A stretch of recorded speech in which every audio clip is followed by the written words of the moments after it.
பொய்ய சொல்லி கல்யாணம் பண்ணி வைப்பாங்க. ஆனா இங்க ஒருத்தர் தன்னோட நண்பனுக்கு, அதுவும் உயிர் நண்பனுக்கு துரோகம் செஞ்சு அவரோட கல்யாணத்தை நடத்தி வைக்கிறாரு. முகம் தெரியாதவங்க செய்யற துரோகத்தையே நம்ம மனசு தாங்கிக்காது.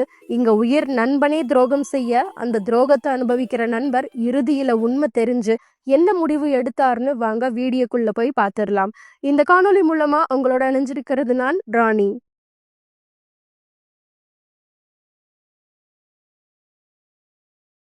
ஒரு ஊர்ல கிஷோர் மணிகண்டன்னு 2 உயிர் நண்பர்கள் இருந்தாங்க. மணிகண்டனுக்கு அம்மா அப்பா சொந்தம் பந்தம்னு யாருமே இல்லை. சின்ன வயசுல இருந்தே ஆசிரமத்துல தான் வளர்ந்தான். அப்படி இருக்கிறப்போ மணிகண்டனும் கிஷோரும் கல்லூரியில சந்திச்சு நண்பர்களாகி இப்போ நெருங்கிய நண்பர்களாகவே மாறிட்டாங்க. மணிகண்டன் அடிக்கடி கிஷோர் வீட்டுக்கு போவான். அவங்க அம்மா அப்பாவும் மணிகண்டனை நல்லா நடத்துவாங்க. அப்படியே நாட்கள் போச்சு. 2 பேரும் கல்லூரியை முடிச்சாங்க. அவங்களுக்கு கிடைச்ச வேலைக்கும் போனாங்க. திருமண வயசும் வந்துச்சு. கிஷோரோட அம்மா அப்பா கிஷோருக்கு பொண்ணை பார்த்து கல்யாணம் பண்ணி வச்சாங்க. கிஷோர் தன்னோட நண்பன் மணிகண்டனுக்கும் எப்படியாவது ஒரு நல்ல பொண்ணை கல்யாணம் பண்ணி வச்சிடணும் அப்படின்னு நினைச்சான். அதுக்காக மணிகண்டன்ட்ட இப்படி பேசவும் செஞ்சான்.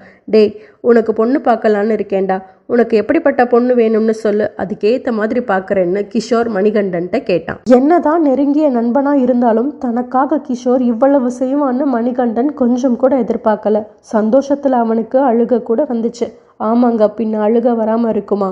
இந்த காலத்துல கூட பிறந்தவங்களே ஒருத்தருக்கொருத்தர் உதவி செஞ்சுக்காம இருக்கிறப்போ தன் நண்பன் தன்னோட அம்மா அப்பா இடத்துல இருந்து செய்ய வேண்டிய கல்யாணத்தை செஞ்சு வைக்கிறேன்னு சொன்னதும் மணிகண்டனுக்கு ஆனந்த கண்ணீரே வந்துச்சு. இப்போ கிஷோர் கேட்டதுக்கு மணிகண்டன் இப்படி சொன்னான். கிஷோர், நீ என்னோட உயிர் நண்பன்டா. நீ என்ன சொன்னாலும் நான் கேட்பேன். நீ யாரை கல்யாணம் பண்ணிக்க சொல்றியோ அவங்கள நான் கல்யாணம் பண்ணிப்பேன். ஆனால் எனக்கு ஒரே ஒரு ஆசைடா அப்படின்னு மணிகண்டன் சொன்னதும், என்ன ஆசைன்னு என்கிட்ட சொல்லுடா, நான் நடத்தி வைக்கிறேன் அப்படின்னு கிஷோர் சொல்ல மணிகண்டன் இப்படி சொன்னான். உனக்கே நல்லா தெரியும், நான் பிறந்ததுல இருந்து இது நாள் வர ஒரு குடும்பத்தோட வாழ்ந்ததே இல்லை. இனியாவது எனக்குன்னு ஒரு அழகான குடும்பம் அமையணும்டா. அதனால எனக்கு வரப்போற மனைவி திருமணமான கையோட குழந்தை பெத்துக்க சம்மதம் சொல்லணும். அவ்வளோதான்டா என் ஆசை அப்படின்னு மணிகண்டன் சொன்னதும் கிஷோர் இப்படி சொன்னான். அட, இவ்வளோதானா? இதுக்கு ஏன் இவ்வளோ தயங்குற? நீ கேட்ட மாதிரி உனக்கு பொருத்தமான பொண்ணா பார்த்து நான் கல்யாணம் பண்ணி வைக்கிறேன்னு கிஷோர் வாக்கு கொடுத்தான். சில மாசங்கள் அப்படியே கழிஞ்சது. கிஷோர் சொன்ன மாதிரியே மணிகண்டனுக்கு அபிநயான்னு ஒரு பொண்ணையும் பார்த்தான். மணிகண்டனுக்கு என்னதான் அபிநயாவை பிடிச்சிருந்தாலும் அவ பெரிய பணக்கார வீட்டு பொண்ணு. அப்படி இருக்கிறப்போ எந்த பின்புலமும் இல்லாத தன்னை எப்படி கல்யாணம் பண்ணிக்க சம்மதம் சொன்னான்னு கிஷோர்ட்ட மணிகண்டன் கேட்க கிஷோரோ கொஞ்சம் பதட்டமா இப்படி சொன்னான். டேய் மணி, அவங்களுக்கு பணமெல்லாம் முக்கியம் இல்லடா, நல்ல குணமுள்ள பையனா இருந்தா போதும். அதோட நீ எனக்கு எப்படியோ அதே மாதிரி தான் அபிநயாவோட குடும்பமும் எனக்கு. அதனால எந்த கவலையும் இல்லாம தைரியமா கல்யாணம் பண்ணிக்க அப்படின்னு கிஷோர் சொல்ல மணிகண்டன் அபிநயாவோட கல்யாணம் ரொம்ப விமரிசையா நடந்து முடிஞ்சது. கல்யாணம் நடந்து 1 மாசம் ஆச்சு, 3 மாசம் ஆச்சு, இப்போ 6 மாசமும் ஆயிருச்சு. ஆனா அபிநயா மட்டும் கர்ப்பமே ஆகல. மணிகண்டனோட ஒரே ஒரு கனவான குழந்தை குடும்பம்ன்றது மட்டும் இன்னும் கனவாவே இருந்துச்சு. அதனால மணிகண்டன் மனசுடைஞ்சு விரக்தியில இருந்தான். அதோட குழந்தை உண்டாகாம இருக்கிறதுக்கு மணிகண்டன் தான் காரணம்னு 2-3 ஹாஸ்பிட்டல்ஸ்லையும் சொல்ல தன்னோட குறைய நினைச்சு ரொம்பவே வருத்தப்பட்டுட்டு இருந்தான் மணிகண்டன். அப்படி இருக்கிறப்ப தான் மணிகண்டனோட வீட்டுக்கு ஒரு முனிவர் வந்தாரு. அவர் மணிகண்டன்ட்ட இப்படி பேசவும் ஆரம்பிச்சாரு. மகனே, நான் வெகு தூரத்திலிருந்து பிரயாணம் செய்து வருகிறேன், களைப்பாக இருக்கிறது. இன்றிரவு மட்டும் நீ என்னை உன் வீட்டில் தங்க வைத்துக் கொள்வாயா அப்படின்னு முனிவர் கேட்டதும் அவர் பேச்சில் இருந்து ஏதோ ஒரு சக்தி மணிகண்டனை உடனே சரின்னு சொல்ல வச்சது. அன்னைக்கு ராத்திரி அந்த முனிவர் மணிகண்டனோட வீட்டில் சாப்பிட்டுட்டு தூங்கவும் செஞ்சாரு. மறுநாள் காலையில மணிகண்டன் சோகமா அந்த முனிவர் முன்னாடி போய் நிற்க, முனிவரோ உன்னுடைய சோகத்திற்கு காரணம்தான் என்ன அப்படின்னு அவர் கேட்க மணிகண்டன் தன்னோட கஷ்டத்தை எல்லாம் சொன்னான். உடனே முனிவர், உங்கள் இருவரின் கைகளை நீட்டுங்கள், உங்களது நாடி துடிப்பை கணித்து என்னால் இயன்ற உதவியை செய்ய முடியும் அப்படின்னு சொல்லி அபிநயா மணிகண்டனோட நாடியை பிடிச்சி பார்த்தாரு. அவங்க நாடியை கணிச்ச முனிவருக்கு ஏதோ ஒரு விஷயம் தெரிய வர அவரோ மணிகண்டன்ட்ட தனியா பேச அழைச்சாரு. இத்தனை நேரம் அமைதியா இருந்த மனைவி அபிநயா இப்போ பதட்டமானா. இருந்தாலும் அதை வெளிக்காட்டிக்காம இருந்தா. மணிகண்டன் முனிவரோட தனியா பேச அவனோட வீட்டுக்கு பின்னாடி போனான். அப்போ முனிவர் சொன்னதை கேட்டு அதிர்ந்தும் போனான். அப்படி முனிவர் சொன்னது இதுதான். மகனே மணிகண்டா, என்னால் ஒருவரின் நாடியை கணித்தே அவர் உடலில் உள்ள குறைகளை கண்டறிய முடியும். உன் கை நாடியை கணித்த போது உனக்கு எந்த ஒரு குறையையும் நான் அறியவில்லை. முக்கியமாக உனக்கு குழந்தை பெறும் பாக்கியம் முழுமையாக உள்ளது. ஆனால் மாறாக உன் மனைவியின் கை நாடியை கணித்தபோது அவள் உடம்பில் ஒரு குறையை அறிந்தேன். உன் மனைவியால் பிள்ளை பெற இயலாது. காரணம் அவளது கர்ப்பப்பை உடலில் இருந்து அகற்றப்பட்டுள்ளது அப்படின்னு அந்த முனிவர் சொன்னதும் தன்னை சுற்றி என்ன நடக்குதுன்னே ஒன்றும் புரியாமல் குழம்பி போய் நிற்கிறான். ஒரு பக்கம் அந்த முனிவர் சொன்னதை நம்ப முடியாமல் குழப்பமாக இருந்துச்சு அவனுக்கு. மறுபக்கம் ஒருவேளை முனிவர் சொன்னது மட்டும் உண்மையாயிருந்தா அப்படின்னு யோசிச்சு ரொம்ப கோவமாக வீட்டுக்குள்ளே போனான் மணிகண்டன். குழப்பமும் கோவமும் கலந்தவனா வீட்டுக்குள்ளே போன மணிகண்டன் பதட்டமாக நிற்கிற தன்னோட மனைவியை பார்த்து, அபிநயா நீ ஏன் இப்போ இவ்வளோ பதட்டமாக இருக்கன்னு கேட்டான். அதுக்கு உடனே அபிநயா, என்னங்க பதட்டமாவா? இல்லையேங்க, அப்படிலாம் ஒன்றும் இல்லையே அப்படின்னு சாதாரணமாக பதில் சொல்ல முயற்சி பண்ணான்.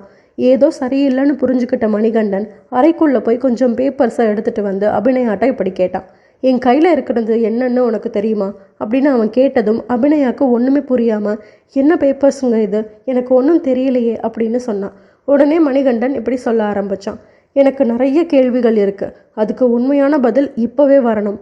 இல்லைன்னா இந்த விவாகரத்து பத்திரத்தில் கையெழுத்து போட்டுட்டு இங்கே இருந்து உடனே போயிரு அப்படின்னு அவன் சொன்னதும் பயத்தில் வரைஞ்சு நின்னா அபிநயா. அப்படியே நின்னா எப்படி? நம்ம நாடியை பார்த்த முனிவர் குறை எனக்கில்லை உனக்கு தான்னு சொன்னார். அதோட உன் உடம்புல கர்ப்பப்பையே இல்லைன்னு சொன்னார். இங்கே என்ன நடக்குது, எது உண்மை எது பொய்ன்னு எனக்கு இப்போவே தெரிஞ்சாகணும் அப்படின்னு ரொம்ப கோவமாக மணிகண்டன் கேட்க, மனைவி அபிநயாவோ அழுதுட்டே அவனோட காலில் விழுந்து மன்னிச்சிருங்கன்னு கெஞ்ச ஆரம்பிச்சா. நானும் ரொம்ப பெரிய தப்பு பண்ணிட்டேங்க அப்படின்னு அழுகவும் ஆரம்பித்தா. நானும்னா என்ன அர்த்தம், வேற யார் இதில் தப்பு பண்ணா அப்படின்னு மணிகண்டன் கேட்டதும் அபிநயா இப்படி சொன்னான். எனக்கு கொஞ்சம் வருஷத்துக்கு முன்னாடி கடுமையான வயிற்று வலி வந்துச்சுங்க. உடனே ஹாஸ்பிட்டல் போய் காமிச்சோம். அவங்க எனக்கு கர்ப்பப்பையில் கட்டி இருக்கிறதாவும் கர்ப்பப்பையை இப்போவே உடனே எடுக்கணும், அப்படி இல்லைன்னா உயிருக்கே ஆபத்து அப்படின்னு சொல்ல நாங்களும் சம்மதிச்சு கர்ப்பப்பையை நீக்கிட்டோம். இந்த விஷயம் எங்கள் சொந்தக்காரங்க அப்புறம் ஊரில் எல்லாருக்கும் தெரிஞ்சு என்னை கல்யாணம் பண்ணிக்க யாருமே முன் வரல. அப்போ தான் உங்கள் உயிர் நண்பன் கிஷோர் உங்களுக்கு என்ன பொண்ணு கேட்டு வந்தார். எங்கள் அப்பா அவர்கிட்ட எல்லா உண்மையையும் சொல்லி உங்களை இந்த கல்யாணத்துக்கு சம்மதிக்க வச்சா 10 லட்சம் ரூபாயையும் 1 ஏக்கர் நிலத்தையும் தர்றதா சொன்னார். அதுக்கு உங்கள் நண்பரும் ஒத்துக்கிட்டாரு. சொன்ன மாதிரியே அவர் உங்களை சம்மதிக்க வச்சு நமக்கு கல்யாணமும் பண்ணி வச்சார். கல்யாணத்துக்கு அப்புறம் நம்ம போன ஹாஸ்பிட்டல்ஸ் எல்லாமே எங்களுக்கு தெரிஞ்ச ஹாஸ்பிட்டல்ஸுங்க. அதனால் அவங்களுக்கும் பணம் கொடுத்து குறை எனக்கில்லை உங்களுக்கு தான்னு நம்ப வச்சோம். நான் பண்ணது பெரிய பாவம் தாங்க. ஆனால் எனக்கு ஒரு வாழ்க்கை கிடைக்கணுன்ற ஆசையில் இப்படி பண்ணிட்டேன். தயவு செஞ்சு என்ன விவாகரத்து பண்ணிடாதீங்க அப்படின்னு அபிநயா எல்லாத்தையும் சொல்லி முடிச்சா. மணிகண்டன் தன் வாழ்நாள்லேயே அனுபவிக்காத அப்படி ஒரு வலியை தன் இதயத்தில் அப்போ அவன் அனுபவிச்சுட்டு இருந்தான்.